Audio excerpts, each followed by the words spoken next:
to How to Moderate a Webinar. I'm Andrew Silverman, President, Chief Enthusiast of AMT Group, and I'm a co-chair of the Membership Relations Committee. And before we get started, I just wanted to cover a couple of things we used to call housekeeping, but since everyone is in the house, we do housekeeping 9 times a day. We'll still call it the basics. Very simple for today. The meeting is off the record. And what that means, for those of you who aren't familiar at the ACCJ, that just means that we are not inviting press to comment or quote anything from this meeting. But it is being recorded, and it's being recorded for ACCJ purposes, and we hope that those who miss the webinar today and may want to catch the tips at another point will be able to watch it.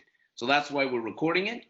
The third item, and this is special for today, those of you who joined early got a chance to see some of the behind the scenes shenanigans that go on with technology. I wanted to invite all of you this time for this particular webinar.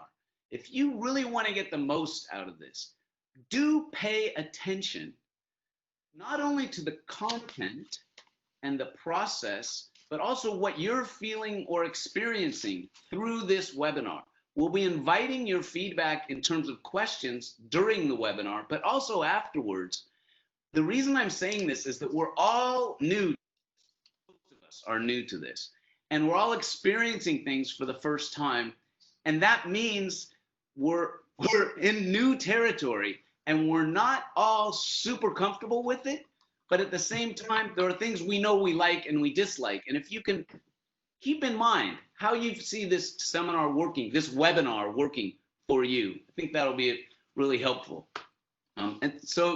And as a test, I would just like some participant, could you type a question in the Q&A section, because later we're going to be receiving questions, and I want to make sure that I can see your questions. So I believe, okay, right now I haven't seen any yet, but let's see. Okay, if I click over here, Q&A, there we go. I've got it up. Excellent, excellent. Thank you, Debbie Riley.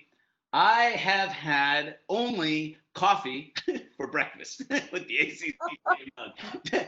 Debbie Riley asked, what did I have for breakfast? That's excellent.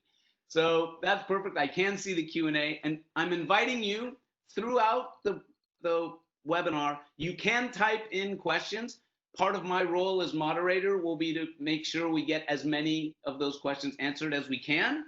But I am more excited than any other webinar or panel that I've had a pleasure of hosting today, because I get to introduce these 3 wonderful ACCJ leaders. The one I'm looking at right now is Catherine O'Connell. She's from Catherine O'Connell Law. She's corporate law, specializes in corporate and commercial law, has her own law firm, the first female lawyer to create her own firm here in Japan. So it's fantastic to have you, Catherine. Thank you.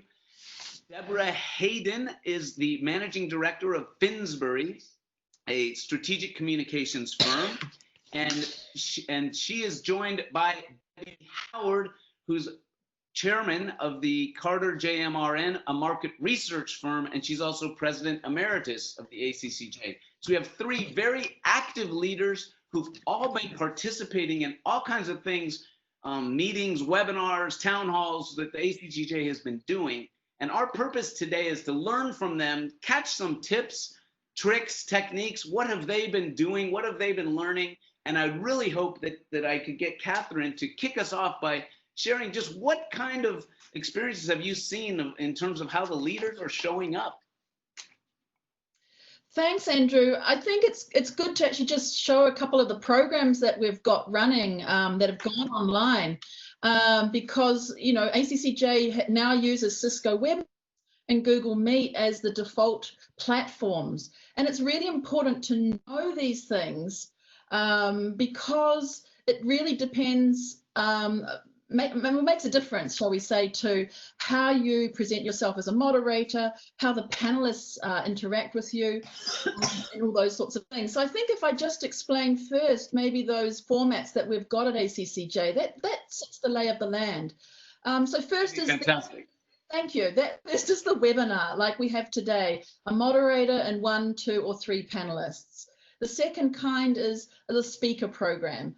And that's where, you know, there's usually a sponsoring committee And for example, Elizabeth Handover's presentation last week was a good example of this variety. I find that where a speaker has got quite a heavy slide deck, that the speaker format is usually ideal for that kind of style. Third is one of my favorites, the networking style, and that's usually a committee-run initiative. The mid-month and month-end wind downs have been examples of that, and also the Let's Have Lunch series. Also note there that if you're doing that kind of networking situation, it's really structured, but it's made to look free flow. You know, you have an icebreaker, you'd go through committee events, and then you sort of have a theme or question around the networking part. The fourth style is the working committee meeting, and I know, Andrew, you're familiar with this. It's really just like the actual working committee meeting we've had in the past. It's just jumped online. And the weekly SME roundtable is a really good example of that. And the fifth one is the town hall meeting. That's obviously ACCJ office have been putting that together, informing all of the membership. Now, you asked me the question, if I remember right, how people have been showing up online. Is that correct? Yeah, how have you? Yeah, my real it's not really a concern, but we've seen I've participated in a few of these. How have you seen the leaders actually showing up? Yeah, what is it that you've seen, good, bad, whatever? Sure. I mean, let's face it, it's been such a difficult time, and I just want to have full marks and take my hat off to the ACCJ for really getting up and running with this as fast as they did. A number of committees have also collaborated and sponsored online events in this new world that we're in. And I'd like to say it's really good to take advantage of the opportunities that you have to try and build your experience right now and be creative. Cast your net wider kind of speakers who probably wouldn't really reach out to in normal times. Maybe get new voices involved. The speaker who's in America who can't travel now, that person's ideal to invite now online. We all just go up and going to get things online and show our leadership online, and really now is a good excuse or gives us a kind of permission to experiment. So I'd say, if you haven't already yet, I challenge committees to try and have a go at that. Wow, yeah. I mean, even this is challenging, so I really appreciate that, and it's great to see those different ways of coming in based on the type of program that you're running. Now, we're all probably concerned, at least most of us are concerned about how we're showing up online, and I was really curious. I loved Elizabeth Handover's presentation on presenting online, and I was hoping we could just shift gears a little bit and talk about that whole thing of showing up professionally. Maybe Debbie, could you address that question? Rolling on that. Yes, thank you. Thank you all, and welcome to this great opportunity. So I'd like to just talk a little bit about camera and audio first. I'm sure, there are all kinds of options out there in terms of separate cameras and separate audio systems that you can use when you're doing webinars. But for most of us, what we've got in our laptop is good enough. And I'd just like to point out that all of us right now are showing up through the cameras on our laptops. And I'm using headphones because I have a doggie and sometimes she barks, and the headphones help to control that. So, I think for the most purposes, our usual equipment is good enough without spending any extra time or money. I would like to show you the one thing that you can do right away to change the way that you look online, and that is to adjust the level of your laptop. So I'm going to show you what happens when I take my laptop down and a little bit closer to me and lower than eye level. Okay, so you can see that, I look more remote and distant from you as a speaker. So, and you wouldn't want it up like this either, because then you can see some of my messiness in my office. So what you want to do is use a shoebox or a storage box right on the top of your desk. That's what I do. And make sure that you've got, your camera at right about eye level. That will help immensely to start with. And then you want to look at your lighting. Now I've left my auxiliary lighting off and I've just got my overhead lamp on. For most of us, natural lighting is okay. You just do not want an open window with sun coming in it through the back of you, because that'll make you dark. So I've left my light off, and now I'm going to turn it on so you can see what adding a notch of light does. And then I'm going to go one more, and you can see that, you know, maybe that's a little bit too much. This is just a simple little desk lamp. So you want to play with that a little bit and just see what you've already got in your house and see what looks best. And you can ask your friends to help you know which one looks best. And then the third thing you can do is look at your background and make sure that looks professional. I've set up one of my Japanese screens. I'm actually with you today from Austin, Texas. It's Wednesday evening here, I think. And so I've set up my Japanese screen and a few art objects there so that it always looks nice and neat behind me. I did make a mistake the other week and leave a box of papers right back there accidentally, and I saw it in the middle of the webinar. So, you know, you always want to make sure that, you know, your area is clean. See, Andrew's wiping his whiteboard. You don't want any confidential information being leaked. Those are my 3 big tips for looking professional online. And I know that Catherine has a few comments about makeup and colors.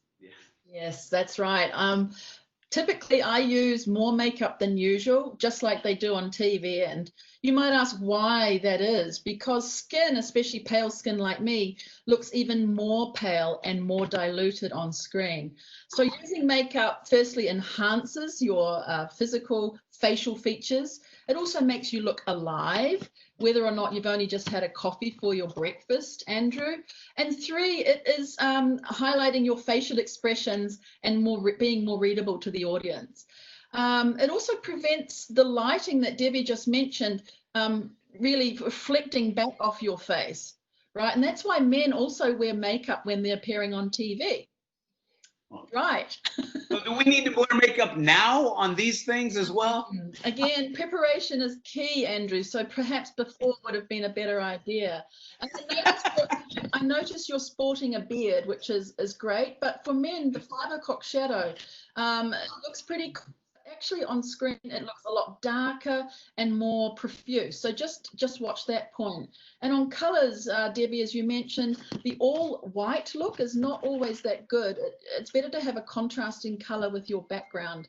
Apparently navy, which is what I'm wearing today, is an ideal color according to the Good Look tip. So there you go. All right, those are great. Now, I would like, Deborah, did you have something you wanted to share on that? Because I haven't heard from you yet. No, I've been very patient. I think, you know, what I want you guys to remember is, you know, these things are a performance. We have our audience, we have our objectives, and we have what we want to get out there. The whole thing is we want our audience to go away feeling that they've really spent their 1 hour really well. So it's a performance. You need more energy. You need to project your voice a little bit more. If you sound flat and not very enthusiastic while you're sort of saying really important things, it really makes the audience feel they're not important.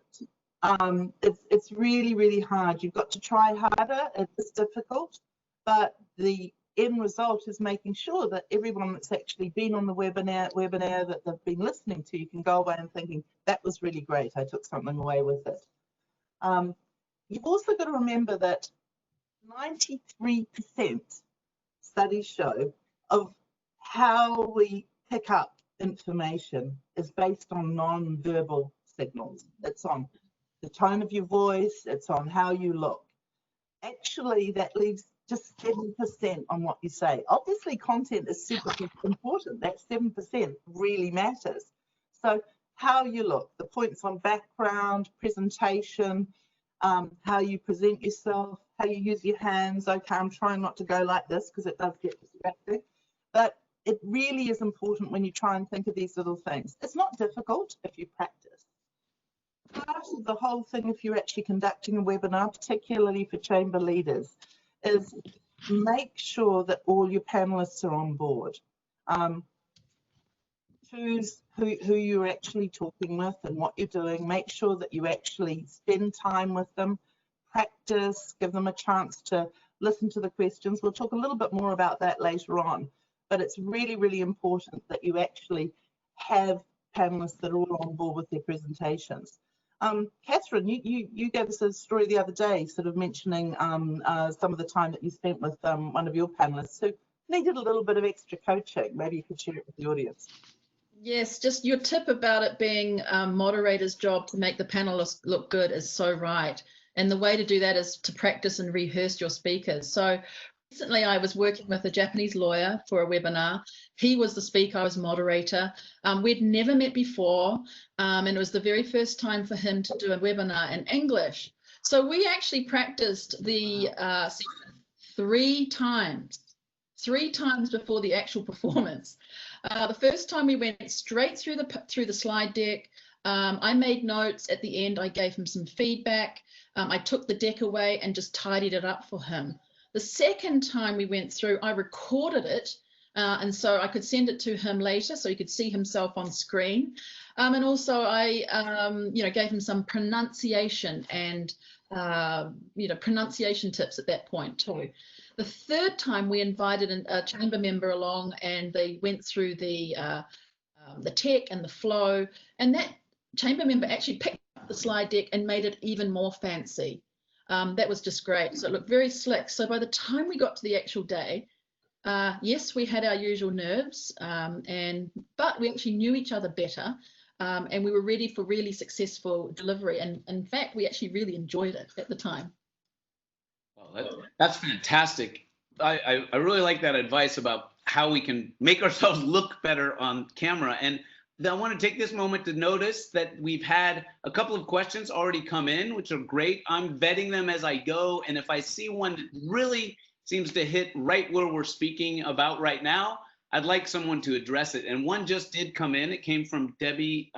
This one was from Jennifer Shinkai, who was asking, what are your views on virtual backgrounds? It seems popular in Japan, but personally, Jennifer finds them distracting. Any of you want to comment on that, since that is the visual element? Virtual backgrounds.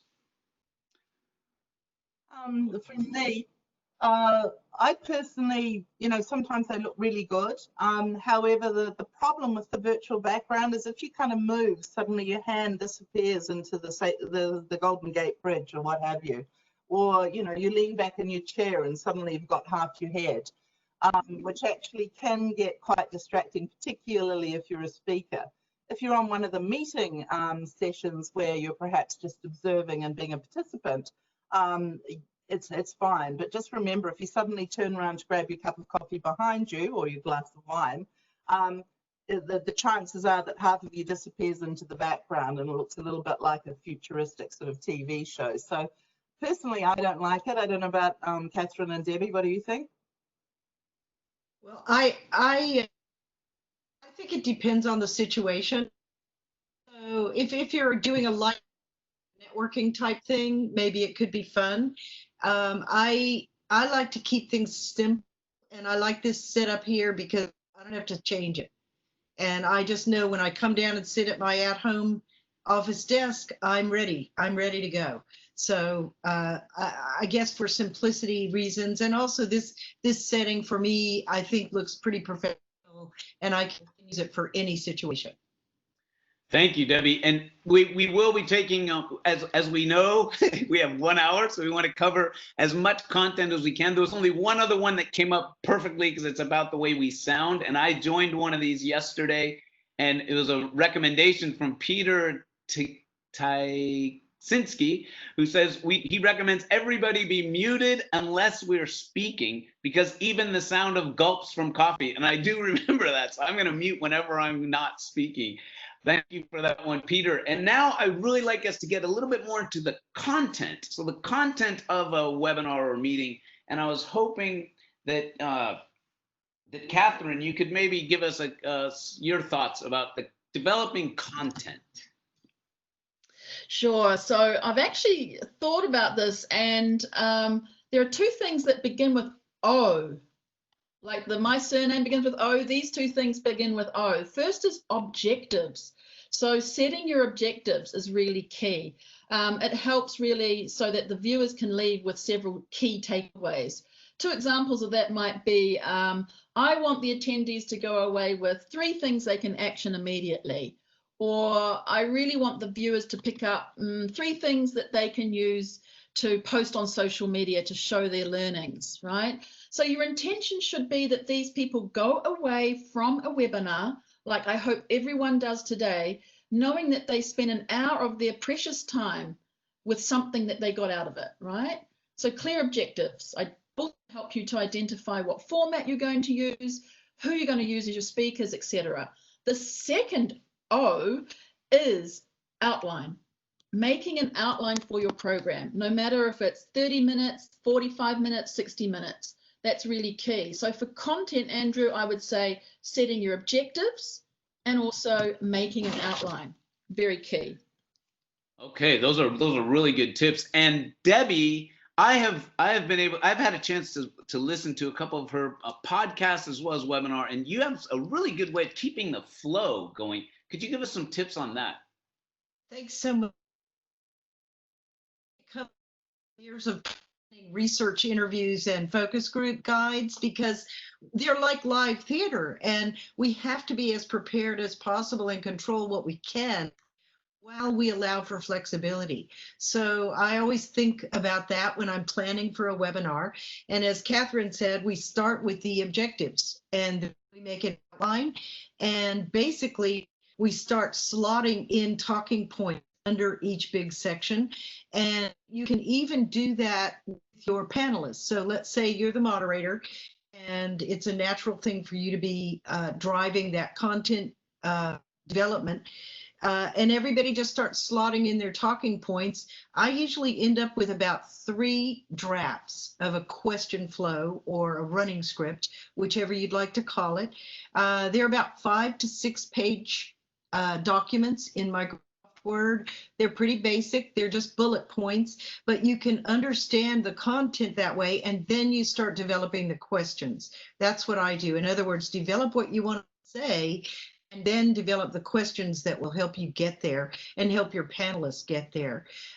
For a content-rich webinar such as this that lasts about an hour, you probably are going to be spending about 8 hours of your time getting ready for that. And I'm talking about not just you as the moderator, but also your panelists, because you want to look at that draft, and we don't want to be too rigid about it, but we want to have a plan, because that's the way we get a successful webinar.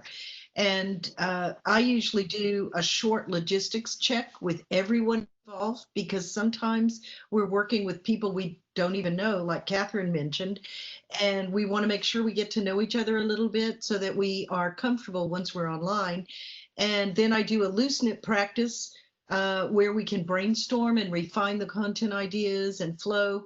And then I like to do a dress rehearsal, a full run through if possible. And if you cannot do the full run through, at least do your opening and your ending so that you can smoothly transition at the beginning and the end.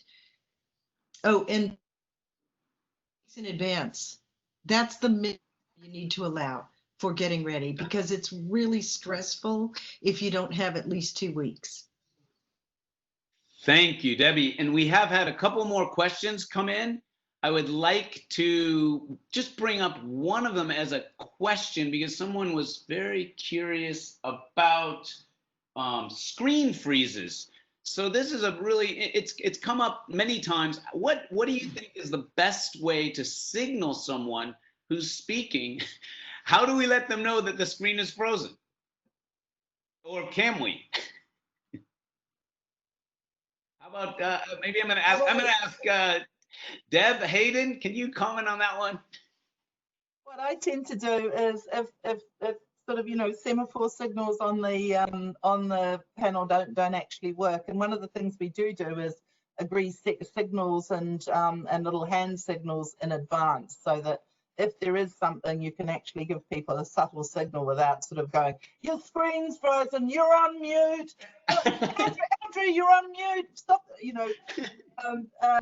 How many times have you been on something and, someone's had to say, hey, you're on mute or this or that, using little signals. If it gets serious and someone's frozen and you're wanting to move things on, pick up the phone. That always works.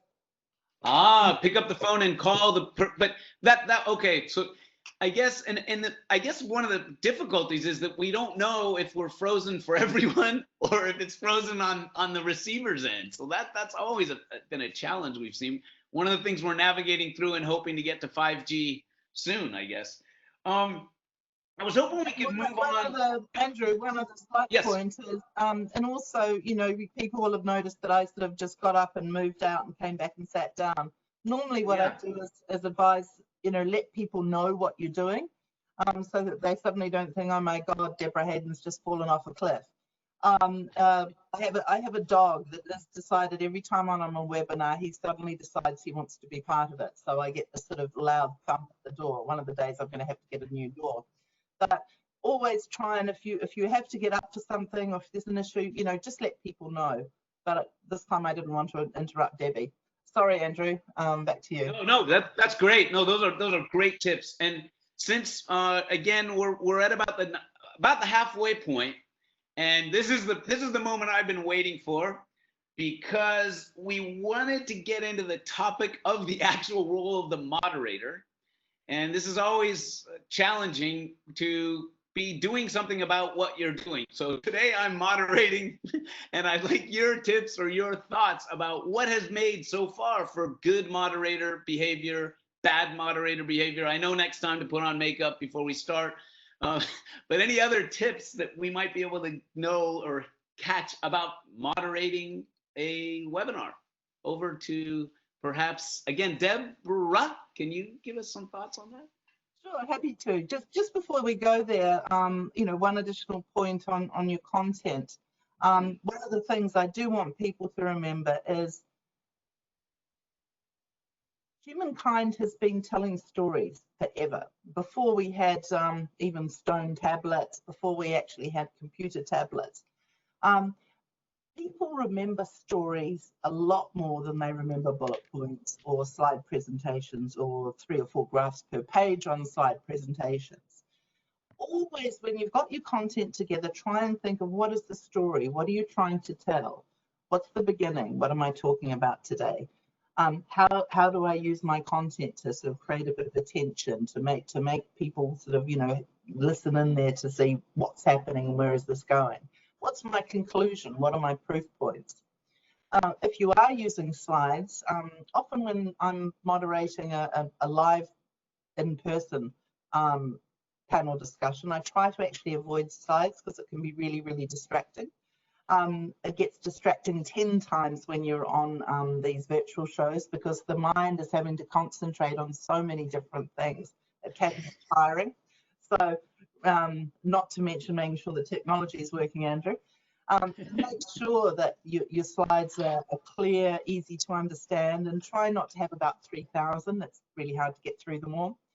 And when you've got your slides, try and make sure that the title of the slide actually forms part of your story. When I'm making slides, I'll actually often put the titles together first, and then I'll go and start filling out the slides to say, we can all read the slides.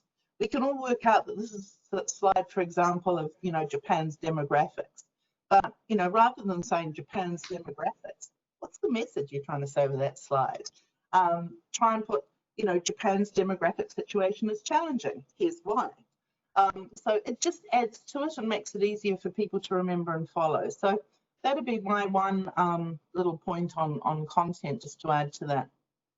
Great. Moderators. Let's go over to the moderators. I want to get there. And we do have questions coming along. So if we can just what I'd like to do is say, first of all, Andrew, well done.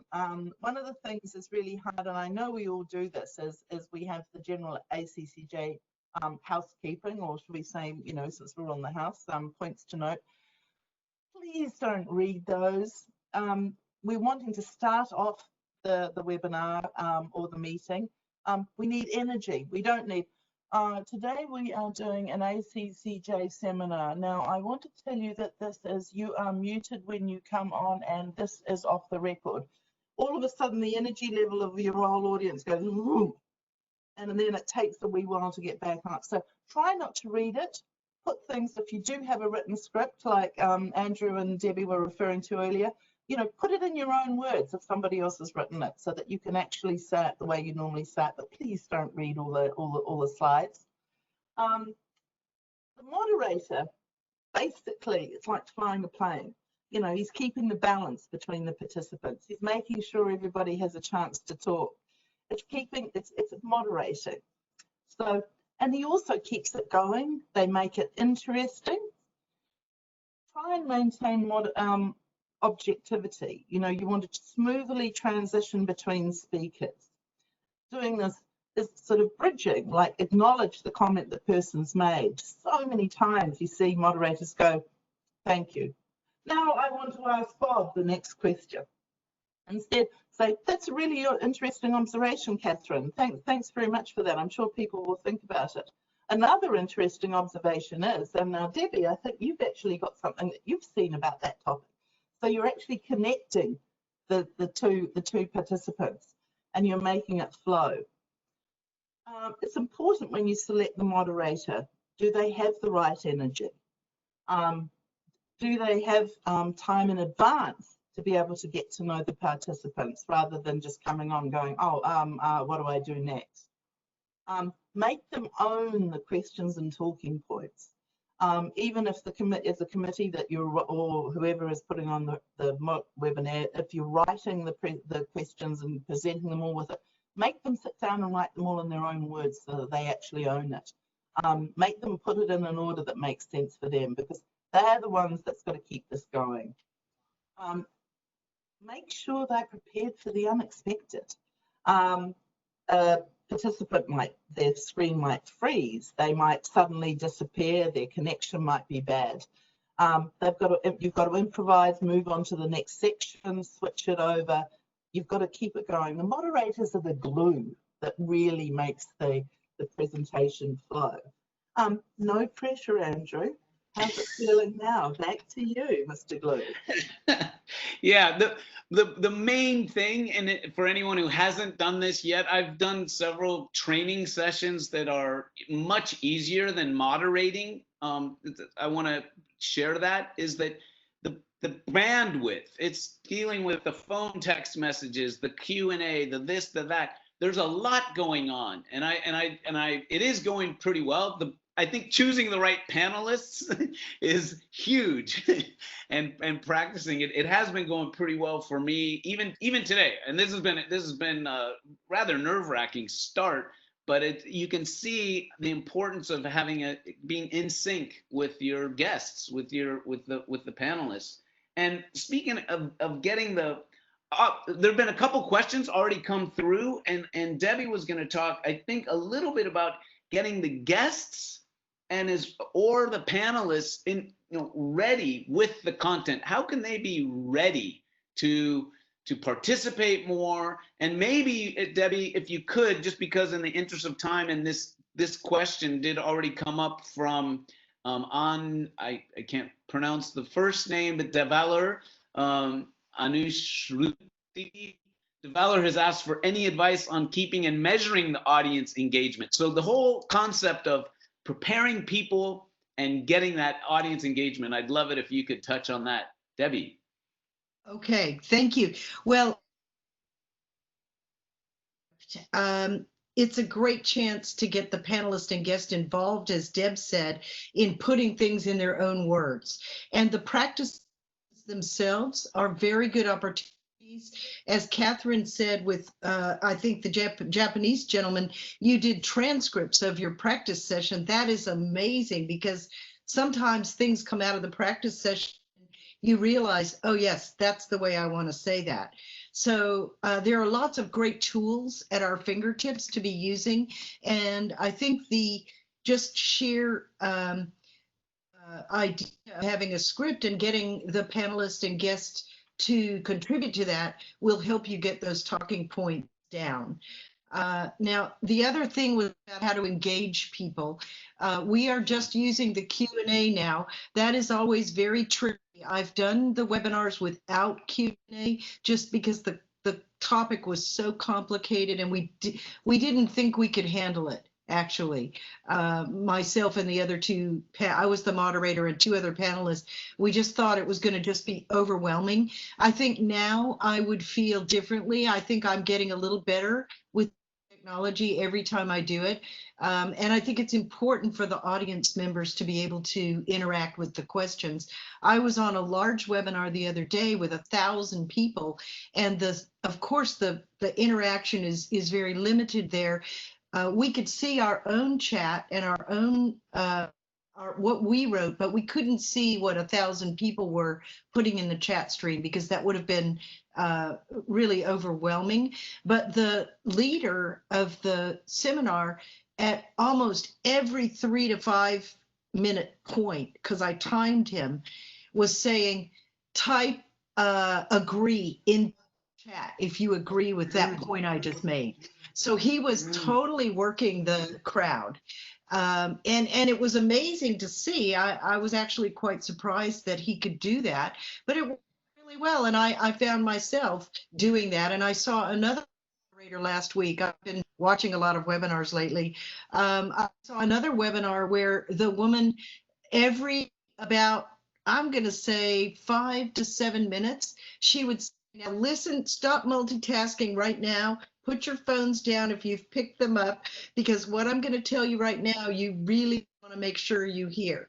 And so, and of course, I was multitasking at that point. I was totally fooling around, and so it was good. It was, and it was all. I saw something before on presentations that you have to have this ebb and flow, even if you're presenting live with your PowerPoints. You have to keep engaging with the audience, and Catherine and I have some other, there's all kinds of tricks that you can do. You can do whiteboards, you can do all kinds of things in this online environment once you start practicing and playing with it.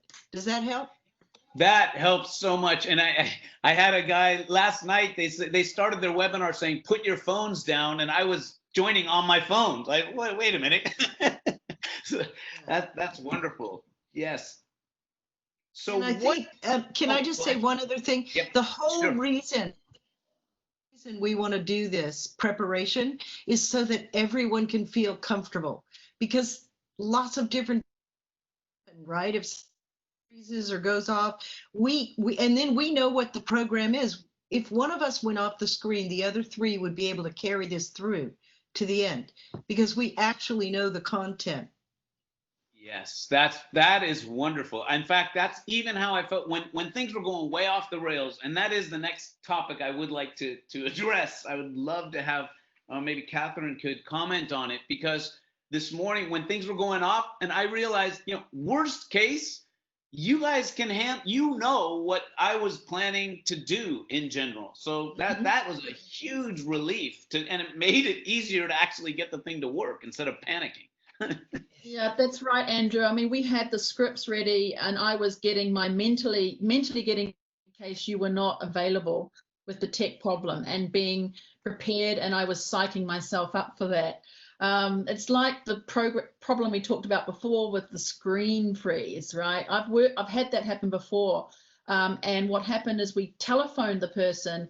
I put my phone near the speaker on the laptop, and that person continued to speak because you could hear them through the speakerphone on their phone, right? We couldn't see their image, but we had the person continued to deliver their presentation. Also, you just have to, as Deborah said before, expect the unexpected and think about what may go wrong. And even, Laurie has put in the Q&A there a question about not having any, questions don't come up at the end. To me, that's when something goes wrong, if there's no questions at the end. So she's asked too about that situation, right? If I feel that's going wrong, we always prepare questions in advance. Absolutely. Absolutely. Hang on, Catherine. Now you're taking over the moderator role. And now I have to explain what we do to cut someone up. No, you don't need to be cut off, of course. Having questions in advance, you can even make it sound like they've come in. And I usually say, well, here's a question that's come through. Thanks so much for your questions. and it's the prepared question, but you make it deliver. You again making the panelists look good. If no one asks a question, it doesn't feel good. So you want to make the panelist and the whole appeal feel good. And just on that slipping off the screen thing, I had that happen the other day, not me. I was on a webinar and the moderator disappeared with 2 panelists. One of the other panelists just picked up the moderator role and ran with it. I thought it was brilliant, that agility to swap. It was really brilliant. That is brilliant. And the other, so this picks up on the question that did come through as well. What a main thing that tends to go wrong is sometimes a panelist or questioner does go on for too long. And the question comes up here in the real life situation, it does happen a lot too. I say real life, in the real world, it happens, but we have a lot of sign language we can do, and these kind of things. What do you recommend for because that's one of the key things that does go wrong, somebody just rambling on. What are your thoughts about that? I mean, frankly, Andrew, the moderator has to be bold. They really have to sit down and sort of and say right out there and say, thank you. Please, thank you for your question. And then you can paraphrase it back and turn it into something short and concise. But you've got to jump in and stop them. Nothing's worse than somebody going on and on and on and on. I've seen some great ones when we've had live in-person sessions where people have said, sorry, what's your question? Please get to the point. I know Japan, we're a very polite society, and you don't want to actually go there and sort of, upset perhaps the audience participant. But you've also got to think of everybody around you, and you've got to think of the time limitations. Be bold, jump in, and just stop them. Say, thank you very much for your question. I'm sorry, can you just summarize that in 3 words? Or you just take it off them and summarize them. If they start going on to a second question, you just say, sorry, 1 question only. And this, again, the moderator, when they invite people for questions, can actually jump in straight away and say, this is how many, 1 question each, and lay the ground rules down. And if people don't respect the ground rules, then you jump back in again and say, sorry, please state your name and your affiliation, like we normally do. But you've got to be gold. You can't let them go on. Same for panelists. If you've got a panelist going on and on and on and on, on these live sessions online, you can actually see, if you're on a meeting where you can actually see the other participants and who's there. You notice people, they're looking down, they're writing, they're looking away. You've lost their attention if they're not looking at you, and you can see that on camera. Stop them. Say, sorry, hold that thought. Andrew, do you want to add something to this? Jump in and really proactively manage it, because it keeps the flow. It reminds people that they've got to get back on track, and you're doing them a favor in the end. And Deborah, that is, I so much appreciate that. And what I was sharing with our audience and especially leaders who will be moderating panels or leading these things, why I keep repeating that it's important to get that connection with your panelists is that part of our planning was, hey, now here it's been planned and people are very conscious of not going on for too long. But even part of our planning was, hey, and you might want to use this, hey, I may be jumping in and it may appear rude. I'm not being rude, I'm keeping us on track. And that's what we need to all, at least as panelists and a moderator, need to be on the same page with that. And the audience would come along with it too, I believe. Or we can let them know. We'll see if somebody types in and says, God, that moderator was really rude. He kept cutting people off.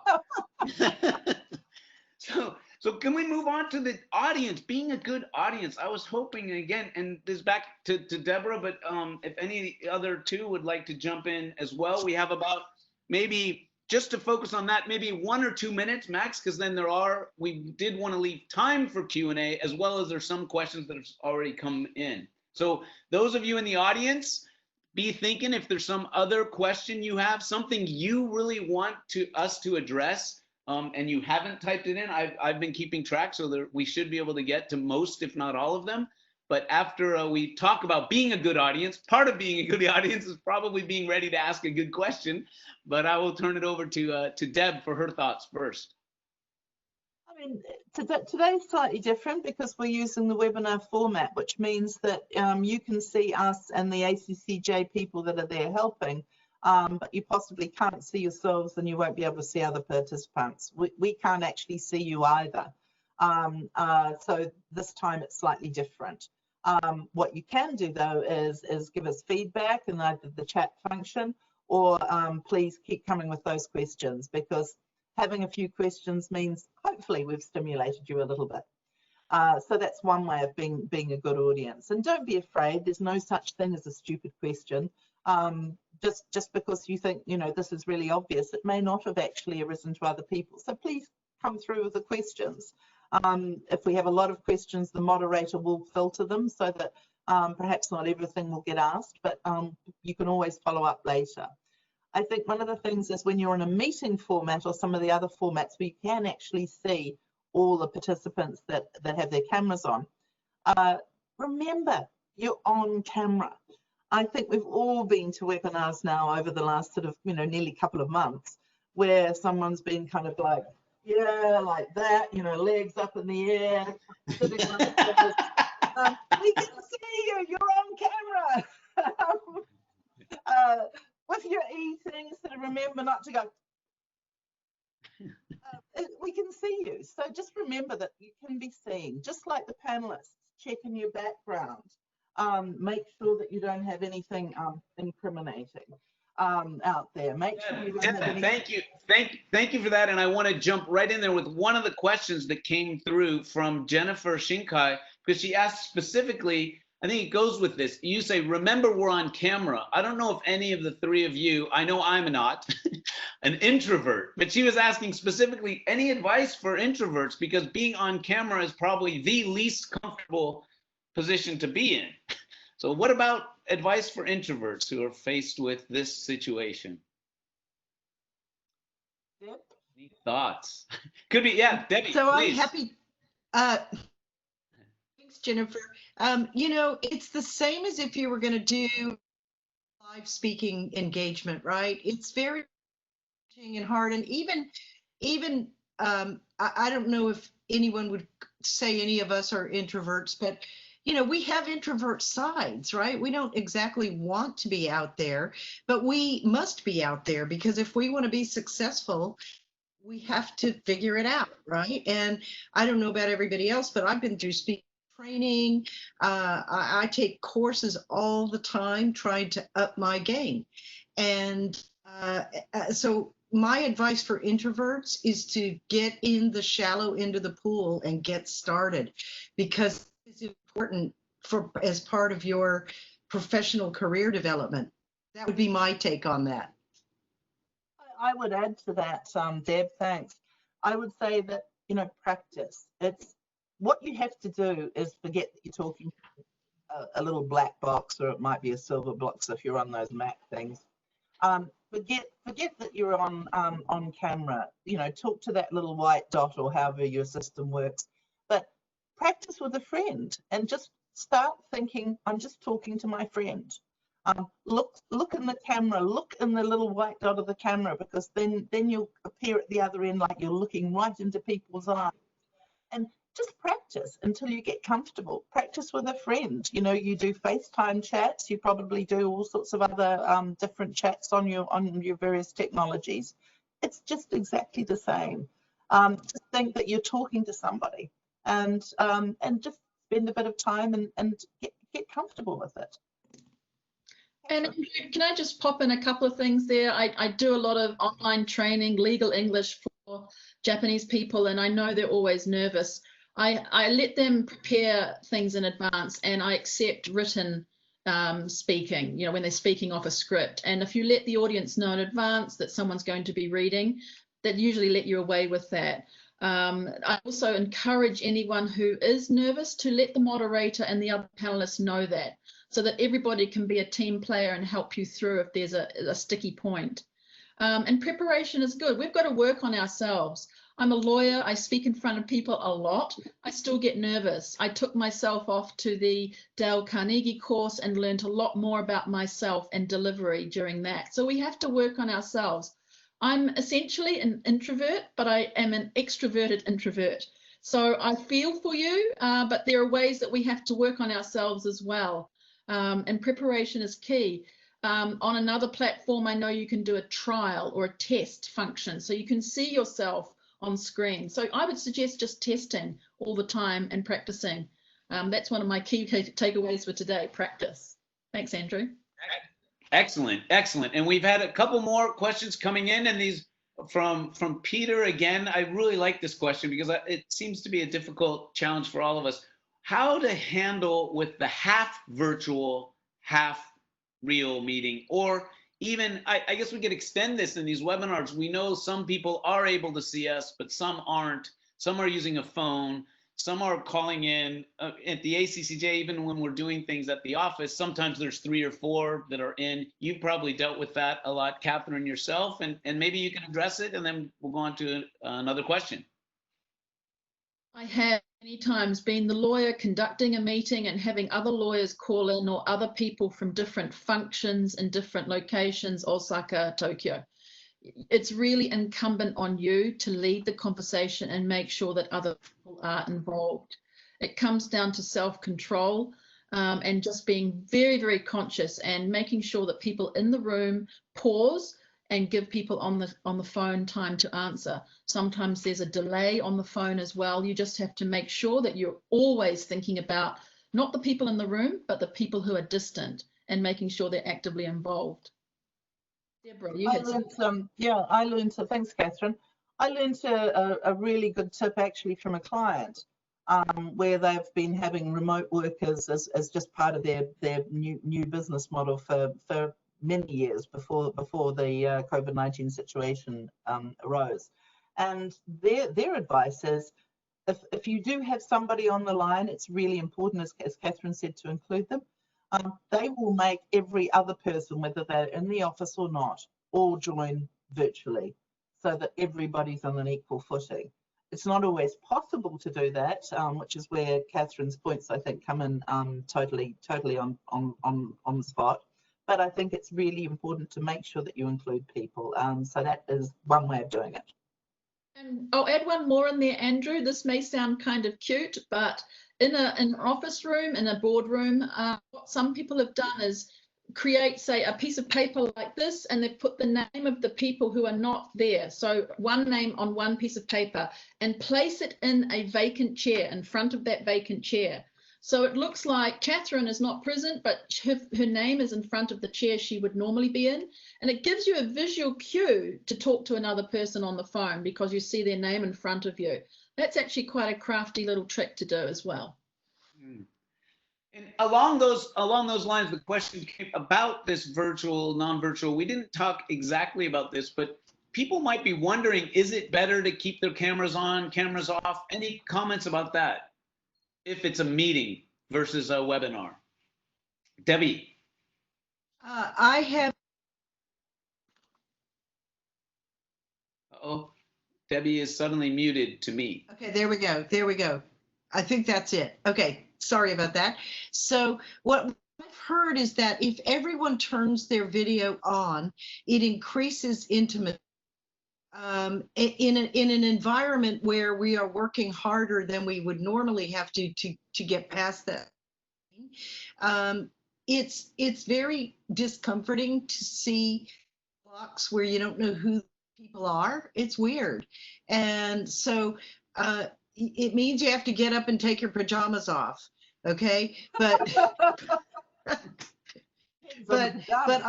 I think it's. Yeah, but I think it does definitely help with intimacy and trust in this environment. So I like the videos on. Thank you. Thank you. There was one, so there was a question that came up, and I'm glad we don't have a whole lot of time to cover it, but I think we need to address it as an ACCJ, as an organization. One of the first questions was, why these tech platforms? Is it because of sponsors? Is it because of members? What went into that decision? I don't know if any of you have insights as to how the decision was made, but Debbie, please chime in. I'm just going to say one small thing, and then Deb, I know These decisions are difficult to make in our own private companies and also in an organization like the ACCJ. We originally were using Zoom at ACCJ, but of course, as we saw in my own market research company, Zoom had though it's very popular, it's had some trouble in early January, and some of the big American companies said no Zoom. So that's why we have no Zoom at ACCJ. It's because big American companies have ruled it out. And we at my own research company are morphing into other platforms as an alternative. I still use Zoom very much for my personal use and even other private business meetings. I don't feel compromised with the security. So we're not trying to say what's better or not, but decisions are made because of these kinds of things. Thank you. Let's see. Deb, wow. I would like to give. Oh, Deb. Oh, sorry, I didn't see that. Deb, did you have you're ready to talk? On what platform? I totally concur with Debbie. I don't have any further comments on that. However, I do notice in the chat function there is a comment on why did we use the webinar function and not the meeting function, which the ACCJ I think typically is used meeting functions all the time. What we wanted to do today was just simply try something different and to see how it would work. It seems that the meeting function where you can see everybody there in either the grid form or a little ribbon along the top if there are slides or something like that, it's one way of doing it. We wanted to try something different because the chamber tends to do meeting format all the time to see how it is. So please, in your feedback, please give feedback to the chamber and to us and let us know whether you like this format or whether you like to see everybody or you like to sit there and kind of check what's on everybody's living rooms. I mean, you know, each to his own, but please give us some feedback on that. Deb. Yes, please do, because this is a new thing for all of us. And what I've enjoyed about it is that I can focus as a moderator. I'm focused only on Debbie, Catherine, right? And Deborah. That's the only people that I have to deal with. And I like dealing with them. I don't have to deal with all the rest of you who might be laughing at me or commenting on the sound of the gulped coffee, all that stuff. Yeah, and it makes it easier to deal with. I think in this situation where we have some content, we want to deliver it. We also want participation or feedback, but we're not asking for a lot of people to jump in, and then you have sound issues and all kind of mute, unmute is going all over the place. So I would concur with that. And we definitely do want your feedback. Please do. And if you want help from any of us, we're definitely ready to help you as you're working in this new world as well. My takeaways, is there any last comment that somebody wanted? Because we could go, there was a great question. And yes, I will definitely want Debbie to speak as well as if you want. Yeah. Say your piece, and if you want, there's even one more thing. I would love to do it, but I know we're up against the time. So go ahead, Debbie. You're probably going. Oh no, am I? Yes. So you're probably going to say this, but definitely part of this comment. Next week at Leadership Forum, I think you're going to be going deeper into the technical issues. Lori Hewlett's going to do another webinar, a third in this series. So there'll be a lot more on the technical side of things at Leadership Forum next week. And I think that we'll figure out a way to share that with other members as well. Yes. That's it. Yes. And then, great. And if there's nothing else to be addressed, then I do want to, mindful of time, we can finish right at 10, I hope. My takeaways from today really are what I was hoping to get. And this is more learning. I think all of us are learning through this. And my main takeaways were a bunch of P's actually. Planning, practice, being professional, and participating. The planning and practice, I learned that the most. People said, one of the questions was, what did you learn? Well, I would answer that simply that working with a great group of panelists is very important. and practicing a bit. Even it makes it actually easier to go off script when there was a script to start with. And I hope you guys felt the authenticity of this panel. I know I learned something new. I hope you all learned. Please do give us feedback, not just of what you liked or disliked. If you say that was great, it's great. But if you say what I really liked was this, what could be better is that, then we can all get better at this. Very much looking forward to seeing you in the real world or in the next Zoom, or next WebEx, over at probably at Leadership Forum for many of you. Some of you at the SME Council, we have a session coming up, and really looking forward to seeing you. Thank you for your participation, questions, and especially to the panelists and ACCJ for hosting this, organizing, and ACCJ. Have a great day, everybody. Thank you. Thank you all very much for joining. Yes, thank you. Thank you.